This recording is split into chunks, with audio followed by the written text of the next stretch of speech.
We read the Bible, most of us do at least, in the hopes that it will help shape and mold our heart, scrape away some of the bitterness. But here's the thing, if you scratch the surface, and you really don't even need to scratch all that far, you discover that Scripture tells us in order to change your heart, you need to start with another part of your body. This is the story of Hail to the Victors. It's time now for Off the Wall with award-winning journalist and Christian author Doug Wahl. Listen to what your life reveals about the Bible through essays and commentaries on the world we live in, the people we are, and the God we serve. Now from Wilmington, North Carolina, here's Doug Wahl. Hail to the Victors is the name of the University of Michigan fight song. You've heard it before. Dun, dun, dun, dun, dun, dun, dun, dun, dun, dun.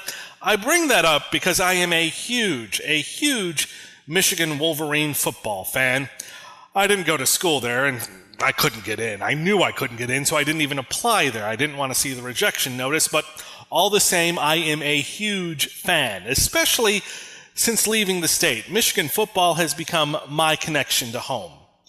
And so in the fall of 2006, Michigan is going to play Ohio State. They play every year. It is one of the great rivalries in all of sport. There's Carolina and Duke, Alabama, Auburn, Army, Navy, Dallas, Washington, Yankees, Red Sox, Arnie and Jack. And in the Midwest, if you're from the Midwest, there is Michigan and Ohio State. There is nothing bigger. Bah, bah, bah, bah, bah, bah, bah, bah. But listen to this. In 2006, as they were about to meet for the final game of the season, Ohio State in the national polls is number 1, and Michigan is number 2. They are basically playing in this annual game, they are basically playing the national championship. It is huge. It has never been bigger. And so I go to watch the game with some friends, and my girlfriend at the time didn't want to go. She wasn't from the Midwest, and she really didn't follow football, so what did she care? She did, however, understand how important the game was to me. And so at one point, I called her from the sports bar to check in, and she was like, ah! It was early into the relationship where she'd still get excited about me calling, but she was like, I can't believe you're calling me during the big game. I can't believe you're doing that. And I was like, yeah, it's halftime. Oh, how the tongue can get you in trouble. Did you know there are more than 50 verses in the Bible about controlling the tongue? That's my count. There could actually be more, but it is a consistent narrative that runs from the Old Testament to the New. It's in Psalms, it's in Proverbs, it's in 1 Peter, it's in James, and it's in other books as well.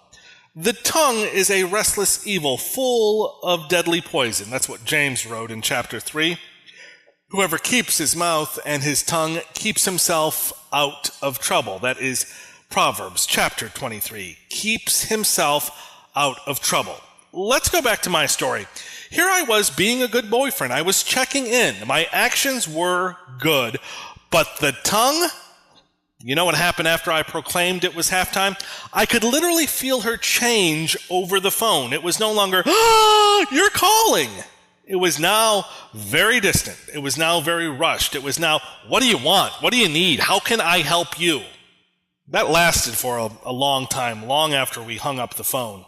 She was still cold and distant when I saw her later that evening, and when I asked what was wrong, man, did she erupt. I can't believe you called me on the phone and made me feel rushed. I don't know what she sounded like, but to me, she sounded like Dino from the Flintstones. And so I thought, maybe she just doesn't understand it. She's not a football fan, so maybe she doesn't understand. And so I told her, honey, halftime is actually 15 minutes long. And let me tell you, that was also the wrong thing to say. 15 minutes! Oh, is that all I'm worth to you? Is 15 minutes of your precious time? And this goes on, and I'm in shock. At one point, I try to show her how silly this argument is, how irrational we're being, and I say to her, honey, we're arguing because I called you. I don't understand why you are being so angry. I get it. I'd absolutely understand if you walked into the bar and saw some girl sitting on my lap. That would make sense. Then I would understand why you're angry. Now let's just pause for a second, because the guys listening here, well, I know what they're thinking. They're thinking, good point, Doug. I see what you did there. You're giving her a hypothetical example of a situation where her anger would be justified. And by contrast, when she compares that example to what actually happened, she's going to understand how irrational she's being. Well played, sir. Well played. And meanwhile, the women listening to this are thinking, you are an idiot, because they know exactly what happened next. Well, who was sitting on your lap? And I was like, nobody. And she was like, well, so you're telling me there wasn't any women at the bar? And I was like, of course there are women. It's a bar. Well, who were they? And all of this is because one sentence. It's halftime. James compares the tongue to a rudder on a ship. It's small in comparison to the ship, but the rudder controls the direction, and your tongue controls the direction of your relationship. If you're wondering, Michigan lost that day, and eventually I lost the girlfriend.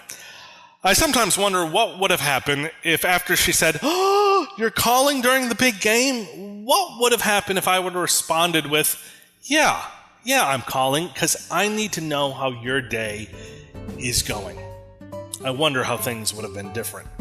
The Bible teaches us to control our tongue because in order to do that, you have to think about what you're saying, which means you're really learning how to control your mind, not your mouth, your mind. And when you start to change what you are thinking, you will change your heart. Do you get that?